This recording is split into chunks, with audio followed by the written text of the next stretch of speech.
Although Pakistan की कोई नई हैबिट नहीं है कि वो हमेशा कुछ ना कुछ रोना रोता ही रहता है, लेकिन अभी एक रीसेंट स्टेटमेंट पाकिस्तान के डिफेंस मिनिस्टर की साइड से दिया गया है कि we were used as a toilet paper, हमें टॉयलेट पेपर की तरह यूज़ करके फेंक दिया गया।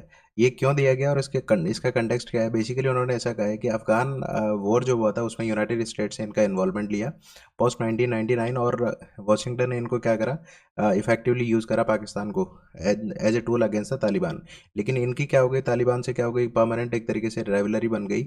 जो इम्पोर्टेंट रीज़न बन रहा है, कल उन्होंने जो डिफेंस मिनिस्टर है उनकी नेशनल असेंबली में बोल रहे थे, और उन्होंने बोला इस रीजन से हम लोग क्या कर रहे हैं, पोस्ट 2001 पीरियड के बाद में यूएसए के अलाइनमेंट के साथ में यूएसए मिल गए।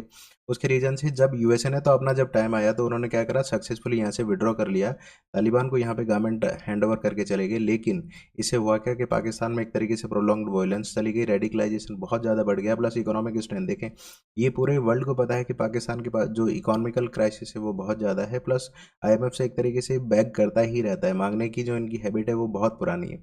तो और सबसे इम्पोर्टेंट ये एलिगेशन ये लगाता है कि पाकिस्तान में जितना रेडिकलाइजेशन अभी हो रहा है उसके पीछे तालिबान है। क्यों? क्योंकि यूनाइटेड स्टेट्स इनका यूज़ करके चला गया तालिबान के अगेंस्ट, और अभी जो तालिबान रूल रूल कर रही है वो इन पर रिपीटेड क्या कर रहे हैं, अटैक कर रहे हैं। ऑलरेडी एक कंट्री इकोनॉमिकली इतना ज़्यादा वीक हो चुका है, प्लस उसमें वायलेंस होना प्लस रेडिकलाइजेशन होना उस कंट्री को और ज़्यादा वीक करता है।